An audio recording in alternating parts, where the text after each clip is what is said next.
Hello students, मी महेश। आज हम study करने वाले सम बेसिक कंसेप्ट्स का लेक्चर नंबर 3, जिसमें आज हम स्टडी करेंगे परसेंटेज कॉम्पोजिशन, उसके बाद empirical formula for molecular formula, उसके बाद स्टोइशियोमेट्रिक कैलकुलेशंस, उसमें आता है मास परसेंट, उसके बाद मोलेलिटी, मोल फ्रैक्शन, मोलेरिटी, ये सारी टर्म आज हम स्टडी करने वाले। अब इसमें सबसे पहला टॉपिक आता है परसेंटेज कॉम्पोजिशन। अब परसेंटेज तो हमें पता है, परसेंटेज मतलब 100। अब हम इसमें क्या करने वाले हैं, इसमें ये करने वाले हैं कि पूरा कंपाउंड है, फॉर एग्जांपल कोई भी कंपाउंड है, उसमें एक पर्टिकुलर एलिमेंट का कंपोजिशन कितना होगा, मतलब कितना परसेंट होगा। हम क्या करेंगे, पूरा का पूरा जो कंपाउंड है उसको 100% मान लेंगे और उसमें परसेंटेज निकालेंगे कि ये परसेंट कितना है, वो परसेंट कितना है। अब यहाँ पे आप नीचे फॉर्मूला देख सकते हो कि mass percent of element is equal to mass of that element in compound divided by molar mass of that compound into 100। Molar mass मतलब कितना, मोलर मास हमने कैलकुलेट करना पहले सीख लिया, राइट। तो किस तरह से कैलकुलेट करते हैं, एटॉमिक मासेस को मिलाकर, राइट। एटॉमिक मासेस जो भी होंगे उन्हें मिलाकर हम मोलर मास कैलकुलेट करते हैं, वो हमने पहले वीडियो में देखा है। अब यहाँ पे मैंने एक एग्जांपल लिया, मैंने क्या लिया यहाँ पे, calculate mass percent of hydrogen and oxygen in H2O। H2O में मास परसेंटेज हमें कैलकुलेट करना है। यहाँ पे देखो, molar mass of H2 is equal to 18.02 gram, right. Molar mass आपको पता चला किस तरह से, हाइड्रोजन का 2 होता है, ऑक्सीजन का कितना होता है 16। इस तरह से हम मोलर मास कैलकुलेट करते हैं। 16 + 2 इज इक्वल टू 18, ठीक है। और ये प्लस 02 किस तरह से आया, यहाँ पे हाइड्रोजन का जनरली यहाँ पे उन्होंने लिया है 1.008, राइट। इस तरह से हम कैलकुलेट करते हैं और ये वैल्यू निकालते हैं। अब यहाँ पे देखो, हमने क्या किया, हमने फॉर्मूला में वैसी की वैसी वैल्यू को ऐड कर दिया। यहाँ पे देखो, mass percent of hydrogen is equal to 2 into 1.008, 1.008 का है 1.008 atomic mass of hydrogen divided by 18.02, जो कि हमारा मोलर मास है कंपाउंड का पूरा, ठीक है, इंटू 100। अब इसे हम अगर कैलकुलेट करें तो हमें वैल्यू आ जाएगी 11.18। 11.18 क्या, 11.18%। यह हो गया percent mass of hydrogen in that particular compound. मतलब H2O में परसेंट मास कितना है हाइड्रोजन का, 11.18%, ठीक है। ये तो हमें पता चल गया यहाँ पे। अब हम क्या करेंगे, हम ऑक्सीजन का भी वैसा ही कैलकुलेट करेंगे।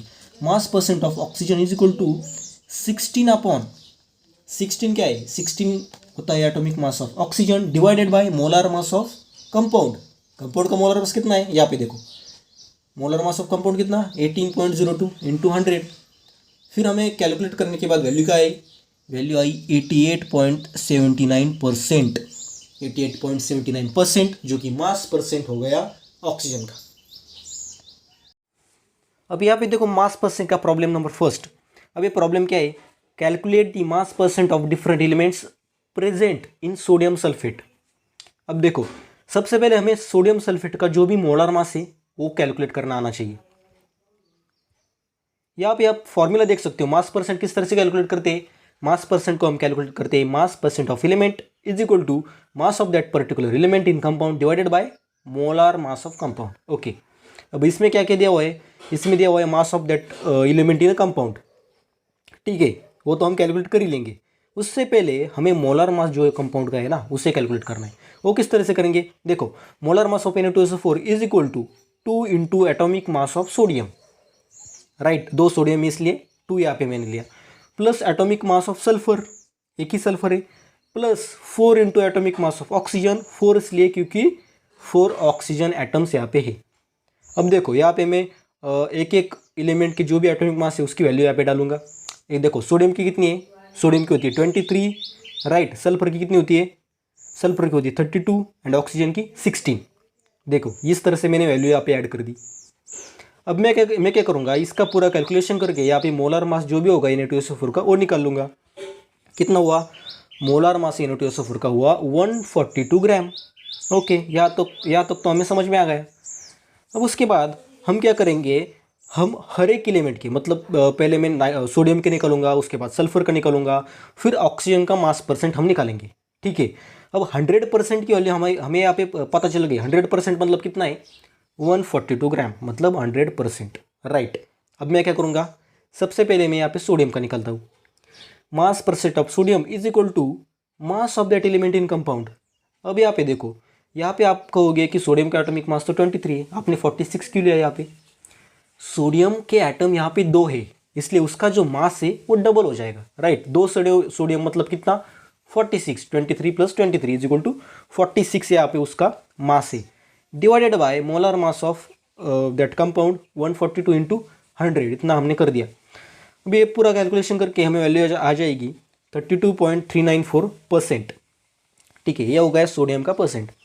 अब उसके बाद हम ऐसे ही सल्फर का निकालेंगे, mass percent of sulphur is equal to 32 divided by 142, 32 जो कि एटॉमिक मास होता है सल्फर का, divided by molar mass of that particular compound मतलब 142 इंटू 100, इसका कितना आ जाएगा, इसकी वैल्यू आ गई 22.53%।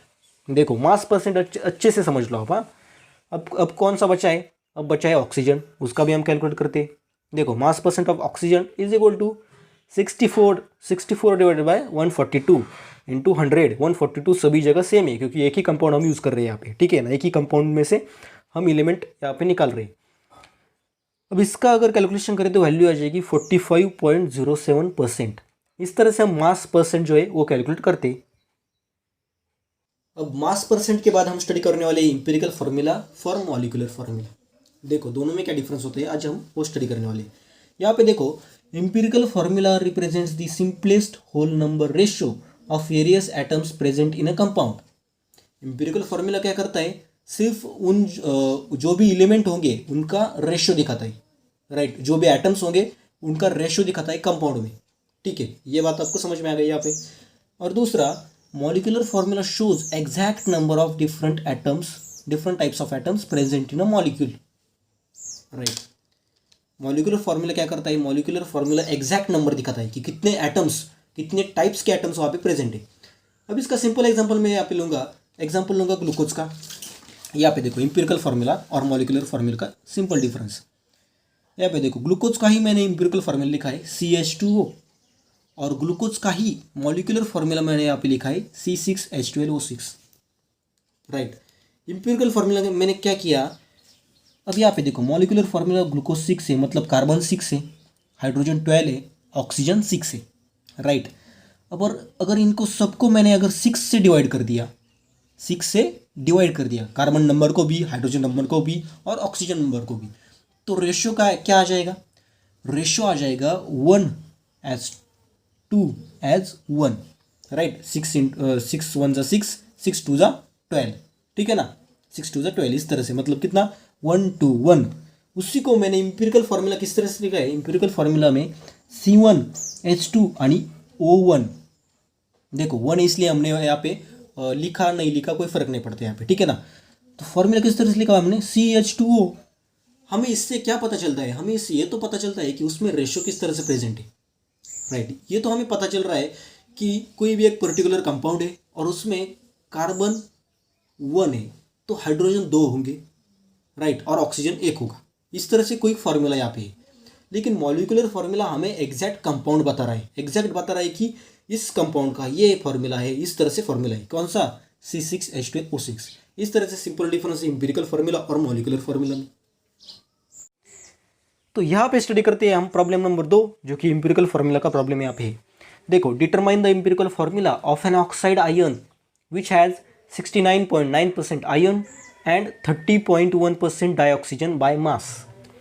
अब यहाँ पे देखो हमने इंपेरिकल फार्मूला देखा, इंपेरिकल फार्मूला मतलब क्या है, जो कि एटम्स का रेशियो डिनोट करता है, राइट। उस कंपाउंड में पर्टिकुलर रेशियो कितना है एटम का, वो डिनोट करता है। ओके, इतनी बात तो हमें समझ में आ गई थी। अब हम इस फॉर्मूला को, इस प्रॉब्लम को स्टेप बाय स्टेप स्टडी करेंगे। उसका पहला स्टेप है conversion of mass percent two grams. अब आप देखो हमें आयन कितना दिया हुआ है, आयन है 69.9%, और जो ऑक्साइड मतलब डाइऑक्सीजन है वो कितना है 30.1%, ठीक है। उनका कन्वर्जन किस में करेंगे, हम ग्राम्स में करेंगे। किस तरह से, हमने क्या किया, हमने पूरे कंपाउंड को 100% मान लिया। अगर कंपाउंड 100% है मतलब उसका मास हमने कर दिया 100 ग्राम। अब उस 100 ग्राम में 69.9% आयन है, मतलब 69.9 ग्राम आयन है, और 30.1% डाइऑक्सीजन है, मतलब 30.1 ग्राम डाइऑक्सीजन है, ठीक है। इतनी बात आपको यहाँ पे समझ में आ गई। ओके, अब दूसरी स्टेप क्या, कौन सी है, सेकंड स्टेप है convert into number of moles. अब सबसे पहले हमें नंबर ऑफ मोल्स का फॉर्मूला पता होना चाहिए। Number of moles is equal to given mass upon molar mass, जो भी मास दिया हुआ है डिवाइडेड बाय मोलर मास। ठीक है, अब गिवन मास हम एक एक क्या कैलकुलेट करेंगे यहाँ पे। सबसे पहले हम निकालते हैं फेरस का नंबर ऑफ मोल्स, Fe का नंबर ऑफ मोल्स। ठीक है, तो यहाँ पे Fe का गिवन मास कितना है? Fe का गिवन मास है 69.9 ग्राम, और उसका मोलर मास कितना है? फेरस का मोलर मास है, मतलब आयन का मोलर मास है 55.8 ग्राम। ठीक है, उस पर्टिकुलर एटम का। ओके, अब हमें नंबर ऑफ मोल्स यहाँ पे कैलकुलेट करेंगे तो नंबर ऑफ मोल्स आ जाएंगे 1.25 मोल्स। अब इसके बाद हम सेम चीज़ करेंगे किसके लिए? डाइऑक्सीजन के लिए और ऑक्सीजन के लिए। ठीक है, moles of oxygen is equal to 30.1 gram. Right, 30.1 किस तरह से? 30 पॉइंट जो कि given mass divided by molar mass, मतलब ऑक्सीजन का जो भी एटॉमिक मास यहाँ पे है 16। ठीक है, उससे हमने यहाँ पे नंबर ऑफ मोल्स निकाले, कितने हुए? नंबर ऑफ मोल्स आ गए यहाँ पे 1.88 ग्राम। ओके, ये भी हमें यहाँ पे समझ में आ गया। ये थी हमारी सेकंड स्टेप। अब थर्ड स्टेप नेक्स्ट स्लाइड में हम देखेंगे। यहाँ पे देखो, ये third step, divide each mole value by smallest number amongst them. Amongst them मतलब वो जो हमने वहाँ पे नंबर ऑफ मोल्स कैलकुलेट किए थे ना, यहाँ पे देखो आप फिर से पहली वाली स्लाइड। ओके, तो यहाँ पे हमने नंबर ऑफ मोल्स कैलकुलेट करे थे 1.25 फेरस के लिए और 1.88 ऑक्सीजन के लिए। ठीक है, तो हम क्या करेंगे, अब इस नंबर ऑफ मोल्स को स्मॉलेस्ट, इनमें से ही स्मॉलेस्ट नंबर यहाँ पे लेंगे हम, इनमें से ही। हाँ, यहाँ पे आप ध्यान रखना, मतलब इनमें से कौन सा? 1.25 सबसे स्मॉल है। राइट, 1.88 थोड़ा सा बड़ा है, 1.25 उससे स्मॉल है। तो हम नेक्स्ट स्लाइड में देखो, अब यहाँ पे क्या क्या करेंगे हम, फेरस आयन और ऑक्सीजन को 1.25 से डिवाइड कर देंगे। तो इससे क्या वैल्यू आ जाएंगी? इससे वैल्यू आ जाएगी 1 और 1.5। लेकिन आप देखो कि empirical formula generally whole number में होता है, मतलब फ्रैक्शनल में हम इंपिरिकल फार्मूला जनरली नहीं लिखते। इसकी वजह से मैं क्या करूँगा, मैं इस 1.25 को 1.5 को, राइट, नीचे 1.5 है ना, 1.5 को होल नंबर में कन्वर्ट करने की कोशिश करूँगा। मैं क्या करूँगा, इन दोनों टर्म को 2 से मल्टीप्लाई कर दूंगा। देखो 2 से मल्टीप्लाई किया तो क्या हुआ, फेरस का जो रेशियो आया वो कितना आया? 2, और ऑक्सीजन का 3।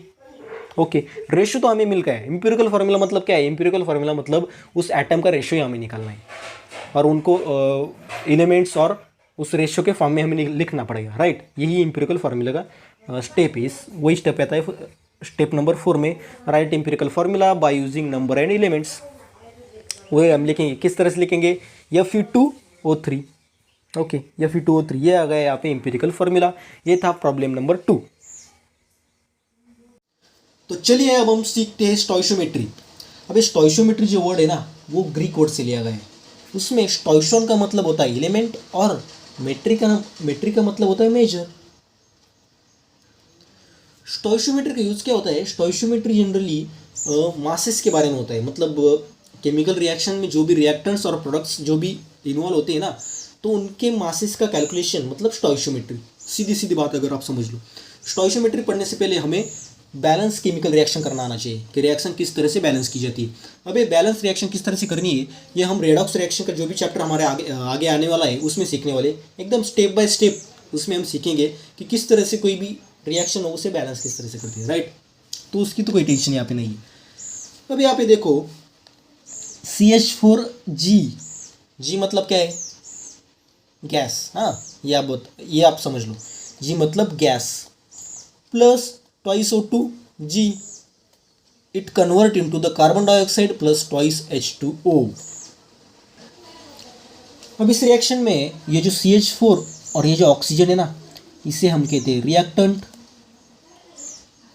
और ये कार्बन डाइऑक्साइड और जो H2O है मतलब वाटर है उसे क्या कहते हैं हम? उसे हम कहते हैं प्रोडक्ट। ये तो बात हमें पता है। इसमें G का मतलब क्या है? यहाँ पे देखो ब्रैकेट में G है ना, इसका मतलब होता है गैस। अगर ब्रैकेट में यस आ जाए तो यस का मतलब क्या होता है? सॉलिड। ब्रैकेट में यल आ जाए तो इसका मतलब क्या होता है? लिक्विड। ठीक है, ये सिंपल चीज़ है यहाँ पे, उसका मतलब क्या होता है? लिक्विड। अब यहाँ पे देखो ऑक्सीजन के सामने यहाँ पे 2 है, यहाँ पे वाटर के सामने भी 2 है, और यहाँ पे CH4 के सामने 1 है। हमने लिखा नहीं है लेकिन वहाँ पे 1 है, और कार्बन डाइऑक्साइड के सामने भी 1 है। उसे हम क्या कहते हैं?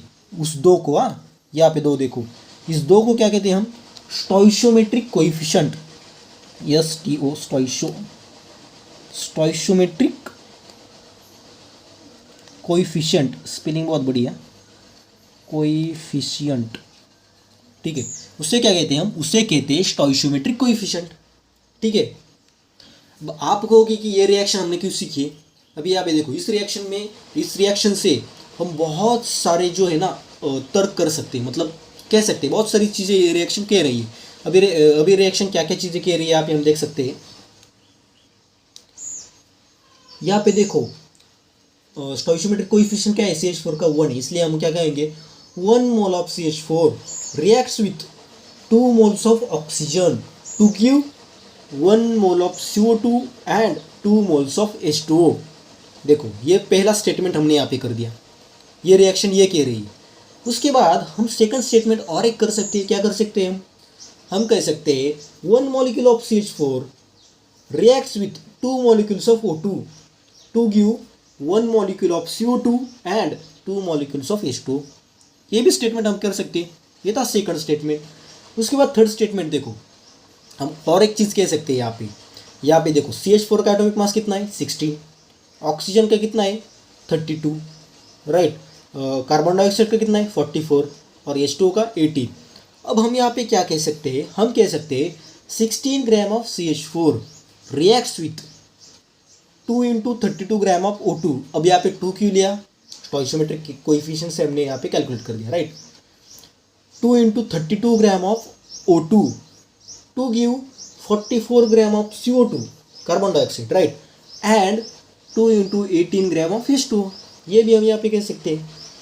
अब इससे हमें क्या पता चला, इससे यहाँ पे देखो, इससे हमें ये पता चला कि मास, मोल्स और नंबर ऑफ मॉलिक्यूल्स ये आपस में इंटर कन्वर्टिबल है, राइट। इसे हम कन्वर्ट कर सकते हैं, मतलब मास का कन्वर्जन में मोल्स में कर सकता हूँ और मोल्स का नंबर ऑफ मॉलिक्यूल्स में भी कर सकता हूँ। इससे हमें ये चीज़ सीखी।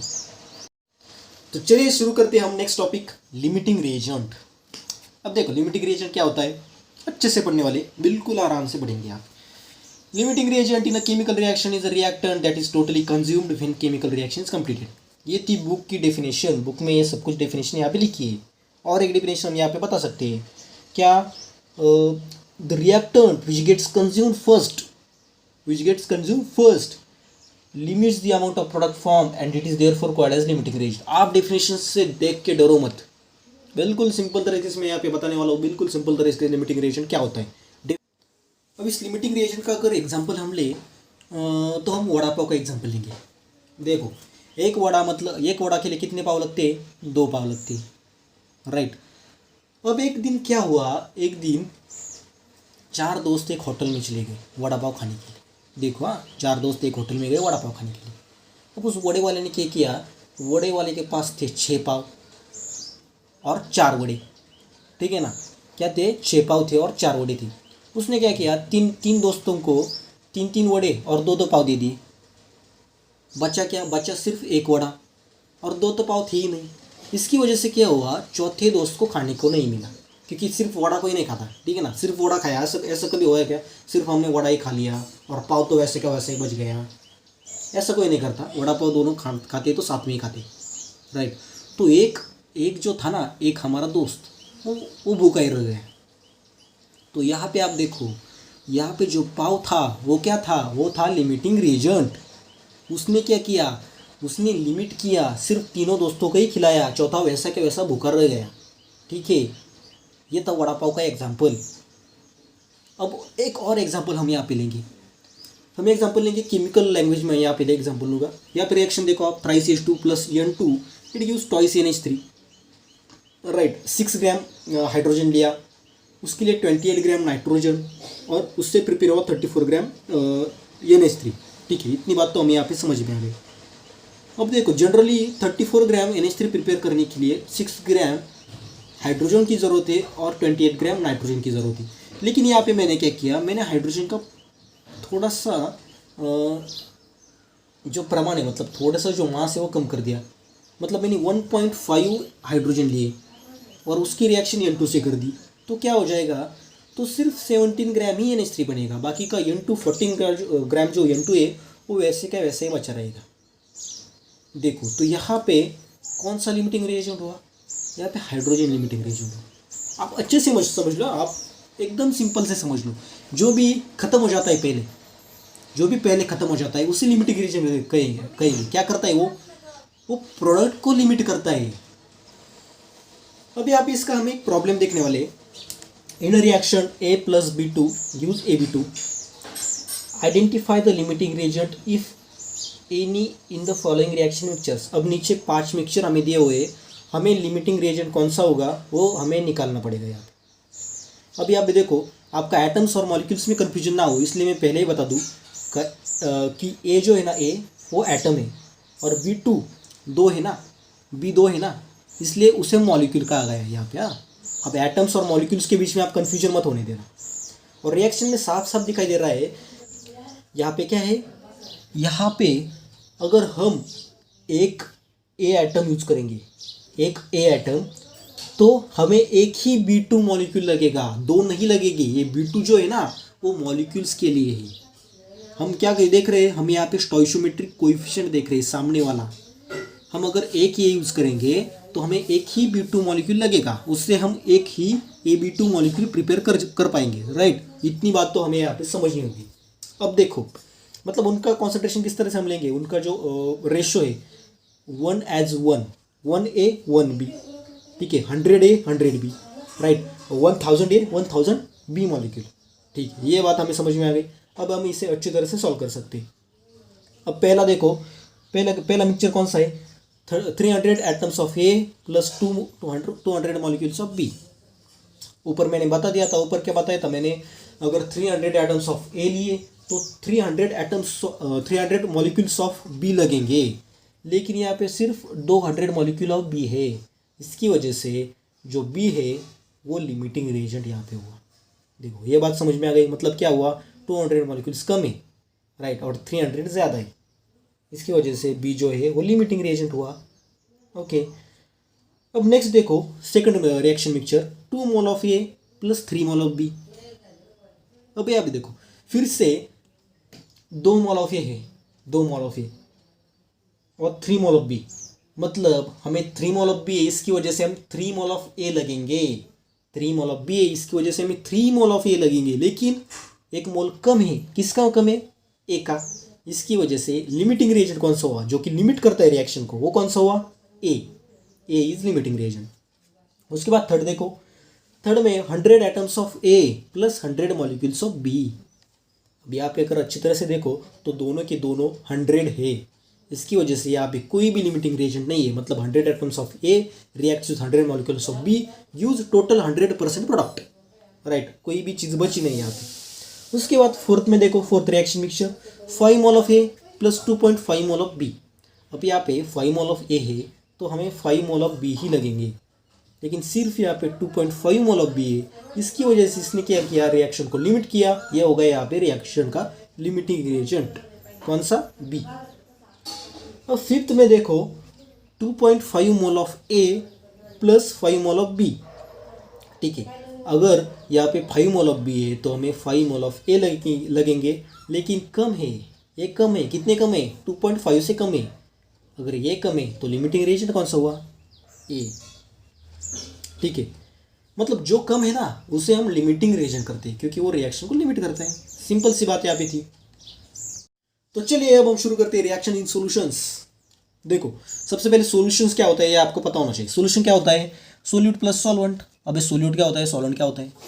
देखो solute means smaller part of the solution, solution का जो छोटा सा हिस्सा होता है उसे हम सोल्यूट कहते हैं। और सॉल्वेंट मतलब क्या, larger part of the solution, जो बड़ा सा हिस्सा होता है। उसके एग्जांपल के तौर पे मैं यहाँ पे लेता हूँ एग्जांपल शुगर सॉल्यूशन का। देखो ये यहाँ पे मैंने एक बीकर निकाला, उसमें बहुत सारा मैंने वाटर लिया, हाँ बहुत सारा वाटर, और थोड़ी सी शक्कर उसमें मैंने ऐड कर दी। ये देखो शक्कर, ये घुल मिल के एक सॉल्यूशन बन गया, पूरा होमोजेनस सॉल्यूशन यहाँ पे बन गया। अब इसमें वाटर मतलब क्या है, इसमें वाटर मतलब है सॉल्वेंट, राइट, और सोल्यूट मतलब क्या है, सोल्यूट मतलब है यहाँ पे शुगर। और इस पूरे को, ये जो पूरा सॉल्यूशन यहाँ पे प्रिपेयर हुआ उसे क्या कहते हैं, उसे हम कहते हैं सॉल्यूशन, ठीक है। Sugar plus water it gives solution, which solution, sugar solution. देखो सॉल्यूशन आपको समझ में आ गया, इसे हम क्या कहते हैं, इसे हम कहते हैं सॉल्यूशन। अब इसमें हमें क्या पढ़ना है भाई, इसमें हमें मास परसेंट पढ़ना है, मोल फ्रैक्शन पढ़ना है, मोलैरिटी पढ़ना है, मोलेलिटी पढ़ना है। अब आपको होगी ये सारी चीज़ें क्या है भाई, देखो सॉल्यूशन तो मैंने प्रिपेयर कर दिया, लेकिन हमें उसके कॉन्सेंट्रेशन के बारे में जानना पड़ेगा। अब मैंने यहाँ पे शुगर एक क्या बोलते हैं हम उसे, कोई नाप तोल के नहीं डाली, मतलब ऐसे ही डाल दी, ये बात तो यहाँ पे हो गई। लेकिन आप कोई भी रिएक्शन करते हो तो उसमें सॉल्यूशन का कॉन्सेंट्रेशन याद होना बहुत ज़रूरी है, कॉन्सेंट्रेशन पता होना जो बहुत ज़रूरी है। अब कॉन्सेंट्रेशन के एग्जांपल के तौर पे मैं आपको बताता हूँ कि हमारे यहाँ कोई भी मेहमान आते हैं तो हम उनके लिए चाय बनाते हैं। अब चाय में शक्कर कितनी डालनी है या फिर चीनी कितनी डालनी है वो तो हम अंदाजे ही करते हैं, मतलब क्या कहेंगे वो उसे, अंदाजे, अंदाजे मराठी शब्द है राइट ना।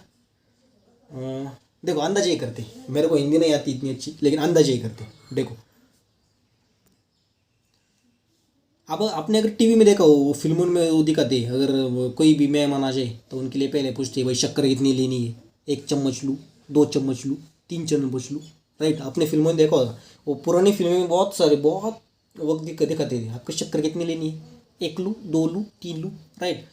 अब देखो वो जो कॉन्सेंट्रेशन उस उन्होंने किस तरह से कैलकुलेट करा, उन्होंने शुगर का कॉन्सेंट्रेशन कैलकुलेट किया 1 चम्मच, राइट, 1 चम्मच, 2 चम्मच, ये क्या हुआ, ये कॉन्सेंट्रेशन का यूनिट हो गया, उनका उनका यूनिट हो गया 1 चम्मच, 2 चम्मच, 3 चम्मच, राइट। इसी चम्मच, चम्मच जो है ना, ये चम्मच मतलब कॉन्सेंट्रेशन, शुगर का कॉन्सेंट्रेशन पानी में कितना है 1 चम्मच, पानी में कितना है 2 चम्मच, पानी में कितना है 3 चम्मच, उस तरह से वो कैलकुलेट करते हैं। लेकिन केमिकल लैंग्वेज में कैलकुलेट करना हो तो हमें ये नीचे जो चीज़ें है ना, ये चीज़ें पता होनी चाहिए। कौन सी, उसमें आता है मास परसेंट, उसमें आता है मोल फ्रैक्शन, उसमें आता है मोलैरिटी, उसमें आता है मोलेलिटी। अब यहाँ पे देखो सबसे पहले हम उसमें पढ़ने वाले मास परसेंट। अब आप कहोगे कि हमने पहले ही परसेंटेज कॉम्पोजिशन तो पढ़ लिया, अब ये मास परसेंट क्या है भाई। फिर देखो परसेंटेज कॉम्पोजिशन कंपाउंड के बारे में था, कंपाउंड का हम परसेंट एलिमेंट वहाँ पे निकालते हैं, मास परसेंट वहाँ पे निकालते हैं। ये पूरा का पूरा सोल्यूशन के बारे में। यहाँ पे देखो mass percent is equal to mass of solute divided by mass of solution into 100, इस तरह से हम ये कैलकुलेट करते हैं। अब यहाँ पे प्रॉब्लम देखो, problem number 3, a sample of drinking water was found to be severely contaminated with chloroform CHCl3 supposed to be carcinogenic in nature. The level of contamination was 15 ppm by mass. Okay और उसमें यहाँ पे question है express this in percent by mass, और second question है determine the molality of chloroform in water sample. अब ये molality हम बाद में देखेंगे, ये प्रॉब्लम हम फिर से देखने वाले हैं वहाँ पे। पहले हमें क्या कैलकुलेट करना है, हमें मास परसेंट कैलकुलेट करना है, ठीक है। अब मास परसेंट का फॉर्मूला हमें पता है, यहाँ पे आप नीचे देख सकते हो फॉर्मूला कौन सा है, mass percent is equal to mass of solute divided by mass of solution into 100। Okay हाँ, mass of solute divided by mass of solution into 100। अब सिंपल 1 ppm क्या होता है, ppm मतलब पार्ट्स पर मिलियन।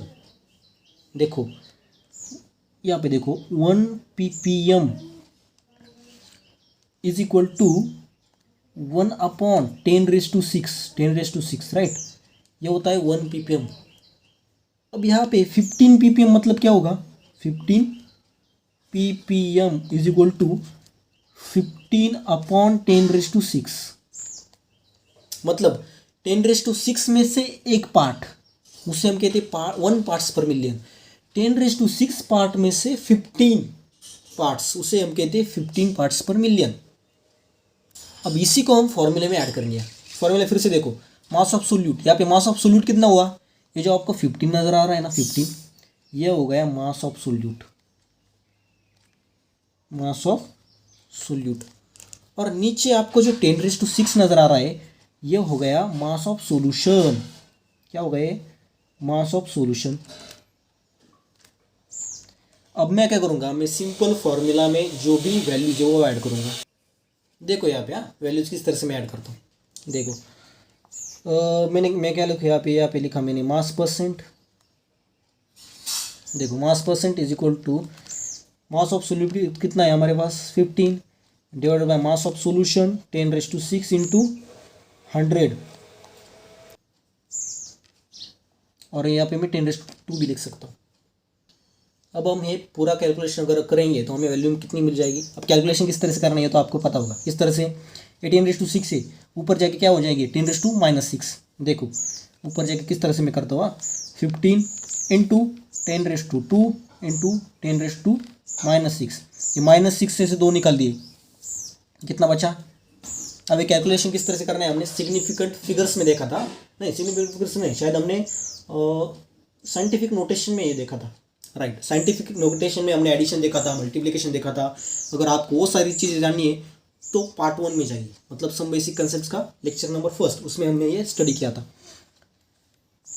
अब यहाँ पे देखो 15 इंटू 10⁻⁻4, जिसे हम किस तरह से लिख सकते हैं। मैंने सिर्फ क्या किया 6 में से 2 निकाल लिए और जो बड़ी जो वैल्यू थी उसका मैंने साइन यहाँ पे दे दिया। ये होगा 15 इंटू 10⁻⁴ और जिसे हम ऐसा भी कह सकते हैं 1.5 इंटू 10⁻³ आगे परसेंट हम लिख देंगे। इस तरह से हम मास परसेंट को कैलकुलेट करते हैं। अब हम स्टडी करने वाले मोल फ्रैक्शंस के बारे में। मोल फ्रैक्शन के बारे में देखो, it is the ratio of number of moles of particular component to the total number of moles of the solution.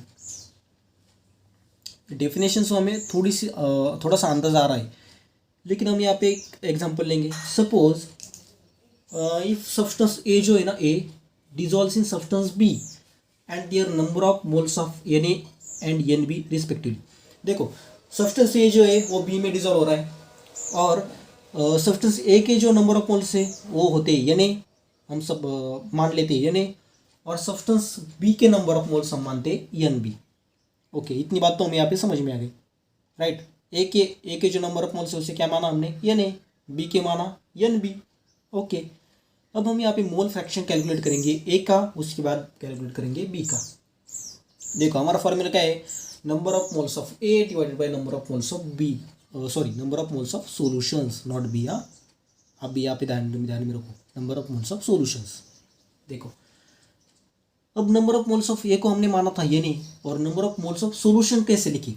Solution लिखना है मतलब दोनों के नंबर ऑफ मोल्स को एडिशन करना है उनका, राइट। Na प्लस Nb लिखना पड़ेगा वहाँ पे।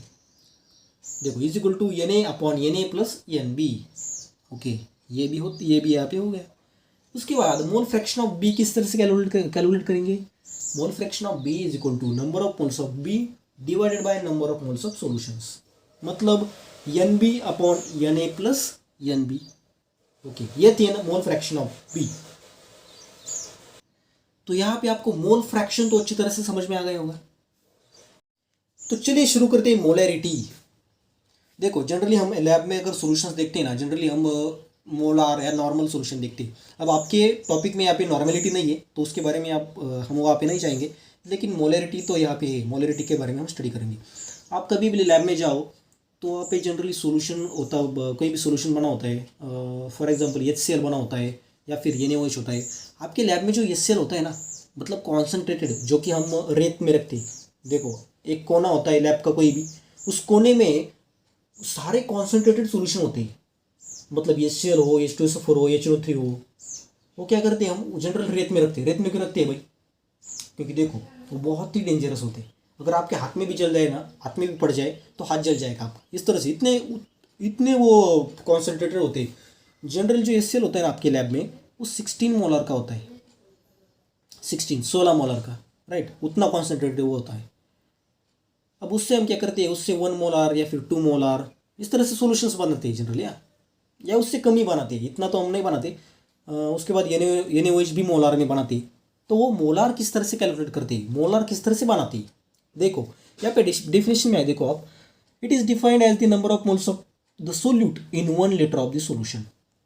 आपने देखा होगा कि जनरली हम वॉल्यूमेट्रिक फ्लास्क 100 ml का यूज़ करते हैं, लेकिन हमारे यहाँ पे जो भी लैब असिस्टेंट जिन्हें हम मामा कहते हैं, मामा जो होते हैं ना, वो क्या करते हैं, पहले सॉल्यूशन बना के रखते हैं। 1 लीटर सॉल्यूशन वो बना के रखते हैं। वो किस तरह से बनाते हैं, अगर आपने ध्यान में दिया होगा तो एक ऐसा क्या कहते हैं हम उसे, वॉल्यूमेट्रिक फ्लास्क। देखो वॉल्यूमेट्रिक फ्लास्क किस तरह से होता है, यहाँ पे देखो आपको डायग्राम बना के दिखाता हूँ। इस तरह से, सॉरी ये वॉल्यूमेट्रिक तो नहीं हुआ, सॉरी इस तरह से नहीं, ये बड़ा सा नेक होता है उसका, और इस तरह से देखो ये वॉल्यूमेट्रिक फ्लास्क होता है इस तरह से, राइट। और वहाँ पे उसकी जो नेक पे है ना, वहाँ पे इस तरह से कोई निशान किया गया होता है। वो निशान का मतलब अगर 100 ml का हो तो 100 ml का होता है, 1 लीटर का हो तो 1 लीटर का वहाँ पे निशान होता है। तो उसमें वो सोल्यूशन बनाते हैं। इसमें नहीं जाना, हमें लैब में नहीं जाना कि किस तरह से बनता है, लेकिन आप ये बात समझ लो। अब देखो मोलैरिटी किस तरह से कैलकुलेट करते। Molarity is equal to number of moles of solute divide by volume of solution in litre. Generally litre में हम उसे कैलकुलेट करते हैं, number of moles of solute. अगर 1 मोल हो तो 1 मोलर सोल्यूशन, 2 मोल हो तो 2 मोलर सोल्यूशन, राइट। अगर लीटर में सोल्यूशन हम प्रिपेयर करें तो। अब यहाँ पे मोलैरिटी के बेस पर एक प्रॉब्लम देखो आप। Calculate the molarity of NaOH in solution prepared by dissolving its 4 gram in enough water to form 250 ml of the solution. देखो सबसे पहले मोलैरिटी का फॉर्मूला क्या होता है, number of moles of solute divide by volume of solution in 1 litre. Okay, इतनी बात आपको समझ में आ गई। ओके, अब नंबर ऑफ मोल्स किस तरह से निकालते हैं, number of moles is equal to mass of NaOH, given mass, जो भी मास दिया हुआ है, mass of NaOH divide by molar mass of NaOH। देखो हम इस पूरे फॉर्मूले में यहाँ पे वैल्यू ऐड करेंगे, तो वैल्यू ऐड करके क्या आया, मास of NaOH 4 gram, molar mass कितना NaOH का 40 ग्राम। किस तरह से, Na का होता है 23, ऑक्सीजन का 16 और हाइड्रोजन का 1, कितना हुआ 40 ग्राम। ओके, डिवाइडेड बाय 0.250 लीटर यहाँ पे किया है। आप कहोगे वो लीटर में लेना था, मतलब वो आप ml में दिया है, ये लीटर में किस तरह से किया। देखो 250 डिवाइडेड बाय 1000, ऐसा क्यों किया, 1000 ml is equal to 1 litre, तो 250 ml मतलब कितना लीटर, ऐसा हम वहाँ पे डायगोनल मल्टीप्लिकेशन करेंगे, राइट। डायगोनल मल्टीप्लिकेशन करने के बाद हमें लीटर में इसकी वैल्यू क्या आ गई, 0.250 लीटर। ओके, अब हम कैलकुलेट क्या करेंगे, अब हमने निकाला यहाँ पे 0.1 मोल डिवाइडेड बाय 250 मोल। उसके बाद इसका अगर कैलकुलेशन करेंगे तो हमें वैल्यू आ जाएगी 0.4 पर मोल, मतलब 0.4 मोलार। ओके, तो ये सॉल्यूशन कितना हुआ 0.4 मोलार, राइट। और इस मोलैरिटी को हम जनरली कैपिटल यम में डिनोट करते हैं। For example 1 molar, 2 molar, right. ये क्या है, ये कैपिटल यम, इससे हम उसे डिनोट करते हैं। तो चलिए हम आ गए लेक्चर के लास्ट में। यहाँ पे हम स्टडी करेंगे 4th पॉइंट और लास्ट पॉइंट इस चैप्टर का, मोलैलिटी। मोलैलिटी मतलब क्या, उसे डिनोट करते हैं स्मॉल एम से। It is defined as the number of moles of solute present in 1 kilogram of solvent. देखो मोलैलिटी और मोलैरिटी दोनों में डिफरेंस है। यहाँ पे यल है, वहाँ पे आर है, वहाँ पे कैपिटल यम से डिनोट किया गया था। देखो वहाँ पे कैपिटल यम से डिनोट था, यहाँ पे स्मॉल यम से है। यहाँ पे नंबर ऑफ मोल्स कैलकुलेट करने हैं, यहाँ पे भी नंबर ऑफ मोल्स कैलकुलेट करने हैं, लेकिन किसमें, मोलैरिटी में 1 लीटर सॉल्यूशन में हम कैलकुलेट करते थे, और मोलैलिटी में 1 किलोग्राम सॉल्वेंट, सॉल्वेंट भी याद रखो, 1 किलोग्राम सॉल्वेंट में हम कैलकुलेट करेंगे। तो चलिए फिर से आते हैं मोलैलिटी पे। हाँ देखो, molality in bracket small M is equal to number of moles of solute divide by mass of solvent in kilogram. इस तरह से हमें ये कैलकुलेट करना है। तो चलिए अब सॉल्व करते हैं problem number 5th। A sample of drinking water was found to be severely contaminated with chloroform CHCl3 supposed to be carcinogenic in nature. The level of contamination was 15 ppm. First, express this in percent by mass. Second, determine the molality of chloroform in water sample. अब ये problem हमने पहले देखा था, मतलब हमने इसका percent by mass जो है ना वो पहले ही कैलकुलेट कर दिया। ओके है, वो है 1.5 इंटू 10⁻³ ग्राम। अब देखो कोई भी प्रॉब्लम सॉल्व करने से पहले हमें पहली चीज़ लिखनी है गिवन, जो भी हमें क्वांटिटीज गिवन है, और दूसरी चीज़ करनी क्या है, दूसरी चीज़ हमें फॉर्मूला लिखना है। अब देखो मोलैलिटी का फॉर्मूला क्या होता है, molality is equal to number of moles of solute divided by mass of solvent in kilogram. अब देखो इस फॉर्मूला से हमें ये पता चल रहा है कि हमें नंबर ऑफ मोल्स निकालने हैं सोल्यूट के, और दूसरा कि हमें वो 1 किलोग्राम में कितने होंगे वो कैलकुलेट करना है, तभी हम मोलैलिटी जान पाएंगे। अब यहाँ पे देखो तो मास percent of ppm, mass percent मतलब 100 ग्राम में 1.5 इंटू 10⁻³ ग्राम क्लोरोफॉर्म होगा, राइट। मतलब उसने उतना कॉन्टेमिनेशन वहाँ पे किया होगा। देखो 100 ग्राम सैंपल में कितना 1.5 इंटू 10⁻³ ग्राम। हमें कितने में निकालना है, हमें 1 kg में निकालना है, मतलब 1000 ग्राम में निकालना है। फिर से हम क्या करेंगे, देखो यहाँ पे कहाँ चला गया है, हाँ देखो 100 ग्राम सैंपल कंटेन्स y ग्राम, हमें y की वैल्यू यहाँ पे निकालनी। फिर से हम क्या करेंगे, फिर से हम डायगोनल मल्टीप्लिकेशन करेंगे। देखो 100 into Y is equal to 1000 into 1.5 into 10⁻³ हमने क्या किया, हमने किया डायगोनल मल्टीप्लिकेशन। तो हमें y की वैल्यू यहाँ पे आ जाएगी, y is equal to 1000 into 1.5 into 10⁻³ divide by 100। ये हमने मैथमेटिकल कैलकुलेशन यहाँ पे कर दिया। तो y की वैल्यू यहाँ पे आ गई 1.5 इंटू 10⁻² ग्राम। मतलब 100 ग्राम में कितना सैंपल था, 1.5 इंटू 10⁻³ तो 1000 ग्राम में सैंपल कितना है, 1000 ग्राम में 1.5 इंटू 10⁻² ग्राम सैंपल यहाँ पे है। इतनी बात तो हमें समझ में आ गई, हमने मास तो यहाँ पे हमने यहाँ पे निकाल दिया। अब हम क्या करने वाले हैं, अब हम उसका कन्वर्जन नंबर ऑफ मोल्स में करने वाले हैं, मतलब कितने मोल्स। देखो मोल्स निकालने के लिए फॉर्मूला क्या होता है, number of moles is equal to given mass divide by molar mass. Given mass कितना है 1.5 इंटू 10⁻², मोलर मास कितना है 119.5। अब ये मोलर मास बहुत बार हमने निकाल लिया। किस तरह से, देखो क्लोरोफॉर्म का मोलर मास किस तरह से निकालना है, कार्बन का होता है 12, हाइड्रोजन का होता है हाइड्रोजन कितना है, एक ही हाइड्रोजन, इसलिए उसका होता है 1।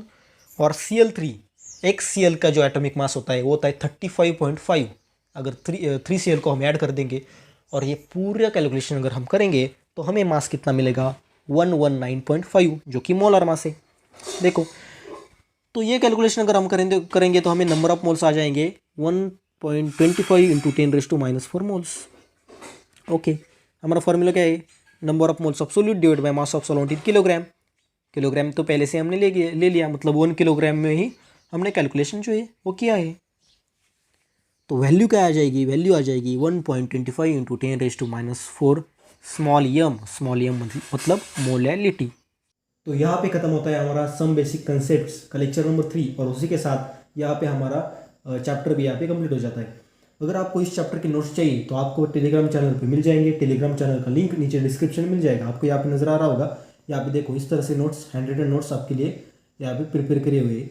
लेकिन ये नोट्स सिर्फ रिविजन के लिए यूज़ करना, इसका यूज स्टडी के लिए मत करना। मतलब स्टडी के लिए आप अपने हैंड रिटन खुद के नोट्स बनाओ और वो यूज़ करना, ठीक है। तो आपको टेलीग्राम चैनल का लिंक नीचे डिस्क्रिप्शन मिल जाएगा। और नेक्स्ट वीडियो में हम सम बेसिक कंसेप्ट्स के जो भी एमसीक्यूज होंगे, जो भी प्रीवियस ईयर में एमसीक्यूज पूछे गए होंगे, उनका स्टडी करेंगे। तो मिलते हैं नेक्स्ट लेक्चर में नेक्स्ट टॉपिक के साथ। Thanks for watching.